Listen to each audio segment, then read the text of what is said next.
अब आपको करना होगा रिवर्स इंजीनियरिंग, और ये रिवर्स इंजीनियरिंग बहुत ही मस्त चीज है। ये इतनी बढ़िया चीज है कि इसने चाइना को आज चाइना बनाया। सच बता रहा हूं कैसे। चाइना 1948 में आजाद हुआ था, हम 1947 में आजाद हुए थे। आज हमारा जो पूरा भारत का जीडीपी है वो है 4.8 ट्रिलियन डॉलर। चाइना का जो जीडीपी है वो है 16 ट्रिलियन डॉलर्स। 4.8 एंड 16 या 17 ट्रिलियन डॉलर है। तो चाइना हमसे एक साल बाद आजाद होकर आज 16-17 ट्रिलियन डॉलर पे है और हम 4.8 ट्रिलियन डॉलर पे हैं। क्यों? उसका सबसे मेजर कारण है रिवर्स इंजीनियरिंग।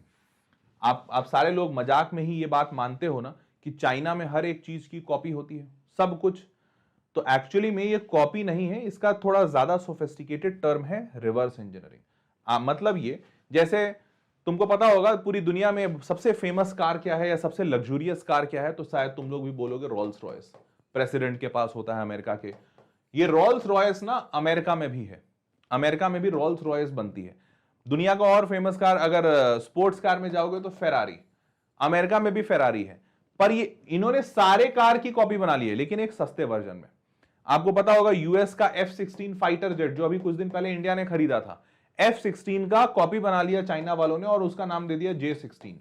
ये सारी चीजें वो कैसे कर पा रहे हैं? Reverse engineering.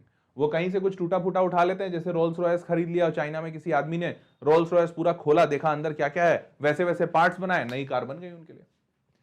तो देखो ये जो बात है ना रिवर्स इंजीनियरिंग वाली, अगर सही तरीके से दिमाग लगाया जाए तो ये आपको इतना ऊपर पहुंचा देगी कि मतलब उसका कोई हिसाब नहीं।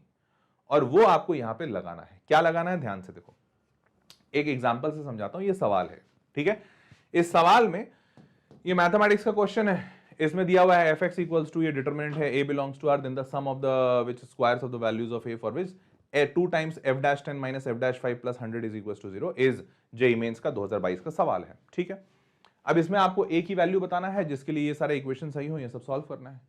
अब दो ऑप्शंस होते हैं यहां पर, शायद आपको सवाल का जवाब पता हो, आंसर आता हो या नहीं आता हो। मैं मान के चल रहा हूं दूसरा केस, क्योंकि दूसरा केस थोड़ा ज्यादा होता है कि मान लेते हैं बच्चा यह सवाल देखा, अब उसको सवाल आता ही नहीं है, समझ ही नहीं आ रहा क्या है, या फिर पता नहीं सवाल सॉल्व कैसे होगा। तो अब यहां पर 90% बच्चा जिसको नहीं समझ में आ रहा है ये सवाल क्या है, लिखा क्या है, या सॉल्व कैसे होगा, वो क्या होगा? वो परेशान हो जाएगा, थोड़ा ट्राई मारेगा, नहीं सॉल्व हुआ तो डिप्रेशन में जाएगा या आगे जाएगा, या फिर इसमें बैठे बैठे इसको सोचता रहेगा और समय गंवाएगा। रिवर्स इंजीनियरिंग वाला बच्चा क्या करेगा? वो इस सवाल को देखा, एक बार में देखते ही समझ में आ जाएगा ऐसा सवाल हमने पहले नहीं किया, हमसे नहीं बन पाएगा, कोई बात नहीं, तुरंत अपना ईगो साइड करेगा और पेज पलटेगा और इधर सोल्यूशन पे आ जाएगा। क्लियर? अब वो सोल्यूशन देखेगा, ठीक है। तो मैं मान रहा हूं कि कोई भी बच्चा जो 2 साल जेईई का प्रिपरेशन किया है वो इतना बेवकूफ तो नहीं होगा कि उसको सोल्यूशन भी ना समझ में आए। दिख रहा है साफ साफ कि यहां से ए कॉमन लिया है तो अपने को पता है, अच्छा हाँ डिटर्मिनेंट में एक रो में या एक कॉलम में कॉमन लिया जा सकता है। उसने कॉमन ले लिया, सॉल्व कर दिया, सॉल्व करके आंसर आया, ए की वैल्यू -10, ए की वैल्यू 5, रिक्वायर्ड वैल्यू 125। क्लियर? अब जैसे ही उस बच्चे को दिखा कि अच्छा ये ऐसे सॉल्व हुआ है, अब वो क्या करेगा? वो पीछे जाएगा, वापस से इसी सवाल को सॉल्व करेगा। मतलब उसने क्या किया? उसने एक रोल्स रॉयस अमेरिका से मंगाई, ठीक है। उसको सबसे पहले क्या दिखा? मैगजीन में एक रोल्स रॉयस की फोटो छपी हुई देखी, उसको लगा कि यार ये रोल्स रॉयस मेरे पास होनी चाहिए, बट है नहीं, क्या करें? तो उसने एक अमेरिका से मंगाई, खरीदी, खरीद कर उसको अंदर का पूरा पार्ट पुर्जा समझा, समझने के बाद वापस अपने देश में आया और एक रोल्स रॉयस बना दिया। बाहर वाले कह रहे हैं कॉपी है, कोई बात नहीं, इट्स ओके। आपको ये काम करना है, ठीक है।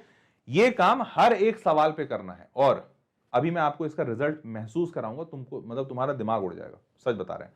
अब आपको ये काम करना है और ये काम से आपको सारे सवाल बनाने हैं, बिना इस ईगो के कि भैया ये सवाल मेरे से सॉल्व नहीं हो रहा है। अभी तुम सवाल सॉल्व कर ही नहीं रहे हो, तुम कोई R&D नहीं कर रहे हो कि रोल्स रॉयस कैसे बनेगी, तुम बस एक रोल्स रॉयस बनी बनाई है उसको कॉपी मार रहे हो, ठीक है।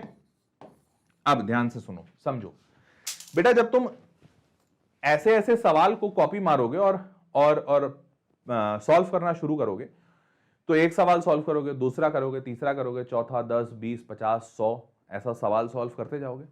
तो 100 सवाल जब सॉल्व कर लोगे, 500 सवाल जब सॉल्व कर लोगे, तब 500 सवाल जो तुमने सॉल्व किए उसका तरीका तो तुम्हारे दिमाग में आया ना कि हाँ भैया ये सवाल सॉल्व होता कैसे, ये तो सीख गए तुम। अब ये जैसे ही तुम सीख गए कि अच्छा ये सवाल कैसे सॉल्व होता है, मैं सीख गया, तो अब ऐसा कोई सवाल वापस से दिखे एग्जामिनेशन के पेपर में या कहीं पे भी प्रीवियस ईयर क्वेश्चन में, तो दोबारा सॉल्व तो कर दोगे ना। क्या मैं गलत बोल रहा हूं, सही बोल रहा हूं? एक बार चैट बॉक्स में ये चाहिए। अगर दोबारा यही सेम सवाल तुमको दिखता है जो तुमने अभी सोल्यूशन देखकर सॉल्व किया और वापस से अपने से भी एक बार सॉल्व किया, तो ये सवाल दोबारा जब देखने को मिलेगा तो क्या खुद से सॉल्व कर पाओगे बिना सोल्यूशन देखे? हाँ या ना? सारे लोग लिख रहे हैं यहां पे, बहुत बढ़िया। तो अब एक बात बताओ, इसका मतलब ये हुआ कि अगर तुमने ऐसे बहुत सारे सवाल सॉल्व कर लिए, तो जितने ज्यादा सवाल सॉल्व कर लोगे उतना ज्यादा चांसेस है कि जब जो नया सवाल आएगा वो हो सकता है इन्हीं में से कहीं से मिलता जुलता हो। ये बात मानते हो? ठीक है, तो इसका मतलब तुमको ज्यादा सवाल सॉल्व करने पड़ेंगे।